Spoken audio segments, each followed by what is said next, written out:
everyone, welcome or welcome back to my channel Biology with Sapna. I am good and I hope you are doing great. So today our topic is on digestive juices. देखिए student, आप सब लोगों को पता है कि जो भी डाइजेस्टिव जूसेस होते हैं उनका हमारे डाइजेशन में बहुत फंक्शंस होते हैं। क्यों होते हैं? क्योंकि ये अपने अंदर कुछ एंजाइम्स रिलीज करते हैं जो डाइजेशन के प्रोसेस में हेल्पफुल होते हैं। तो आज हम सब यहाँ पे जितने भी डाइजेस्टिव जूसेस हमारी बॉडी के अंदर रिलीज होते हैं उनको हम एक कंपैरेटिवली फॉर्म में पढ़ लेंगे। एक मैंने चार्ट सा बनाया है यहाँ पे ताकि आप लोगों को इजी हो जाए और आप लोगों को बार बार फाइंड आउट ना करना पड़े कि कौन सा जो डाइजेस्टिव जूस है उनको कौन सीक्रेट करता है, उसका फंक्शन क्या है, उसकी कंपोजिशन क्या है। यहाँ पे हम वन बाय वन उनको स्टडी करते हैं। उसमें हम क्या पढ़ेंगे कि जो भी डाइजेस्टिव जूस होगा उसकी कंपोजिशन पढ़ेंगे, दूसरा उसके फंक्शंस पढ़ेंगे। तो सबसे नंबर 1 पे आता है हमारा सलेवा। हम इसको स्टार्ट करते हैं माउथ से, क्योंकि जो डाइजेशन की प्रोसेस होती है वो माउथ से स्टार्ट हो जाती है ना। तो जो सलीवा है उसको कौन सीक्रेट करता है? Salivary glands. ठीक है, और सलाइवरी ग्लैंड्स कहाँ प्रेजेंट होती है? आप सब लोगों को पता होगा, हमारे माउथ में या ओरल कैविटी में। ठीक है, अब जो सलाइवरी ग्लैंड है वो कितने पेयर में प्रेजेंट होती है?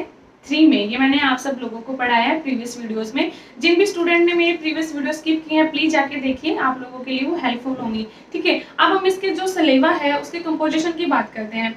तो जो सलेवा होती है उसके अंदर वाटर होता है सबसे ज्यादा अमाउंट में, कुछ इसके अंदर साल्ट्स होते हैं और क्या होता है इसके अंदर? Salivary amylase. अब सलाइवरी अमाइलेज जो होता है इसका दूसरा नाम क्या होता है? टाइलिन।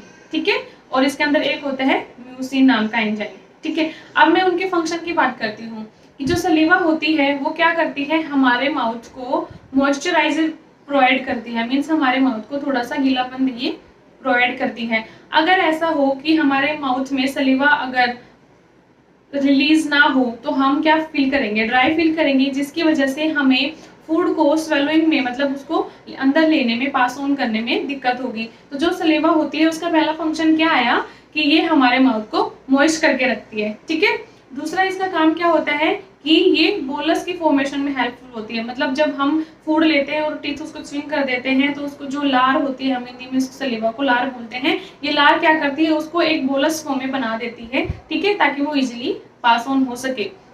ठीक है, अब जो इनके एंजाइम्स थे उनका फंक्शन मैं बताती हूँ। तो जो सलाइवरी अमाइलेज था इसको हम टाइलिन भी बोल सकते हैं, और जो टाइलिन होता है ये क्या करता है?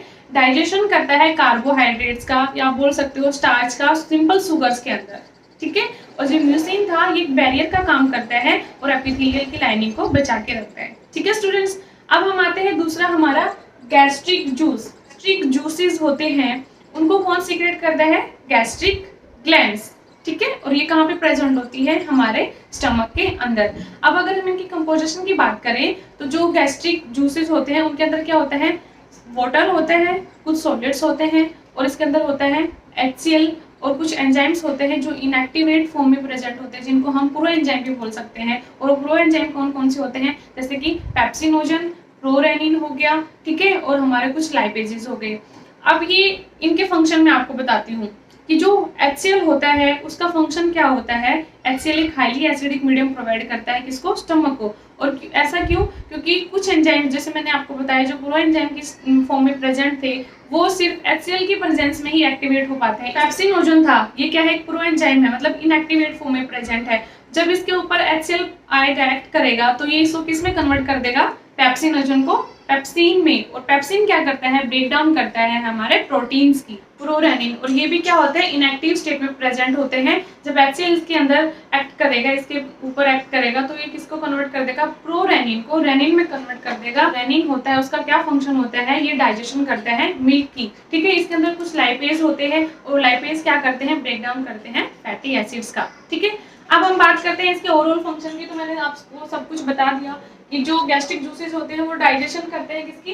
प्रोटीन्स की। और कहाँ तक? अप टू पेप्टोन्स और प्रोटियोजेस। ये क्या होती है? सिंपल फॉर्म होती है प्रोटीन्स की। ठीक है, और ये मिल्क का डाइजेशन करता है। ठीक है, अब हम 3rd नंबर पे पढ़ते हैं कौन सा? Pancreatic juice. ठीक है, अब जो पैनक्रिएटिक जूस होते हैं इसके नाम से आपको पता लग रहा होगा, मीन्स ये पेनक्रियाज सीक्रेट करती है। कौन? पैनक्रिएटिक जूस को कौन सीक्रेट करती है? पैनक्रियाज। और इसकी अगर हम बात करें कंपोजिशन की तो इसके अंदर इनऑर्गेनिक और ऑर्गेनिक कंस्टिट्यूएंट्स होते हैं। इसके अंदर एंजाइम होते हैं कीमोट्रिप्सिनोजन और लाइपेज। ठीक है, कीमोट्रिप्सिनोजन क्या करता है? प्रोटीन्स की डाइजेशन करते हैं, और जो ये लाइपेज होता है किसकी डाइजेशन करते हैं? लिपिड्स की ब्रेक डाउन करते हैं। और पेप्टाइड जो है ये भी क्या करता है, प्रोटीन की ब्रेक डाउन करता है। और जो न्यूक्लियस होते हैं वो क्या होते हैं, न्यूक्लियस किस पे एक्ट करते हैं, जो फोस्फोडाइस्टर बॉन्ड होता है किसके अंदर, न्यूक्लिक एसिड्स के अंदर, उसको ब्रेक डाउन करता है ये न्यूक्लियस। ठीक है, अब यहाँ पे मैंने आपको बता दिया डाइजेशन होती है कार्बोहाइड्रेट्स की, प्रोटीन्स की और फैट्स की। अब स्टूडेंट्स हम बात करते हैं 4th नंबर पे बाइल जूस। ठीक है, अब ये जो बाइल जूस होता है इसको कौन सीक्रेट करता है, लीवर, और इसको स्टोर करके कौन रखता है बाइल जूस को, गोल ब्लैडर। ठीक है, इसकी कंपोजिशन की अगर हम बात करें तो इसके अंदर कुछ इनऑर्गेनिक साल्ट्स होते हैं, बाइल साल्ट्स होते हैं, बाइल पिगमेंट होते हैं जैसे कि बिलरुबिन और बिलवेरिडिन, और होते हैं कोलेस्ट्रॉल। अब अगर मैं इनके फंक्शन की बात करूं तो ये हेल्पफुल होते हैं डाइजेशन ऑफ लिपिड में, ठीक है, और रिमूव करते हैं एसिडिटी। अब आता है इंटेस्टाइनल जूस। इसके नाम से भी आप लोगों को पता चल रहा होगा कि जो इंटेस्टाइनल जूस है उनको कौन सीक्रेट करता है, इंटेस्टाइन।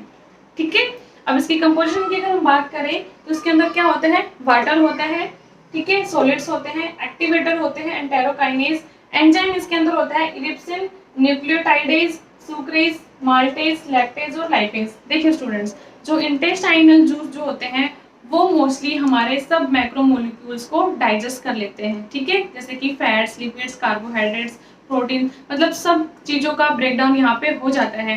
तो देखिए ये जो सुक्रेज जो एंजाइम है वो क्या करता है, सुक्रोज को ब्रेक डाउन करता है उनकी सिंपलर फॉर्म में, और सिंपलर फॉर्म कौन सी होती है उसकी, फ्रक्टोज और ग्लूकोज के अंदर। उसी तरीके से जो माल्टेज होता है ये एक्ट करता है किसके ऊपर, माल्टोज के ऊपर, और उसको कन्वर्ट करता है किसके अंदर, सिंपल सुगर्स के अंदर। मीन्स ये किसका डाइजेशन हो रहा है, कार्बोहाइड्रेट्स का। ठीक है, अब ये जो लैक्टेज है ये मिल्क शुगर जो लैक्टोज होता है उसके ऊपर एक्ट करता है और उसको सिंपल शुगर में ब्रेक डाउन कर देते हैं। और जो लाइपेज होते हैं वो क्या, किसकी डाइजेशन कर देते हैं, फैट्स की। ठीक है, अब ये digestion of all type of food आज का हमारा टॉपिक। एक कंपैरेटिव स्टडी हमने जो डाइजेस्टिव जूसेस है उनकी पढ़ी है। आई होप आप सबको समझ में आई होगी। फिर भी अगर नहीं आई तो आप लोग मुझे कमेंट सेक्शन में डाउट पूछ लीजिएगा, मैं वहाँ पे आपको आंसर करूंगी। तब तक के लिए स्टूडेंट प्लीज मेरी वीडियोस को लाइक करिए, शेयर करिए, सब्सक्राइब करिए। बाय, मिलते हैं नेक्स्ट वीडियो में। तब तक के लिए सेफ रहिए और पढ़ते रहिए।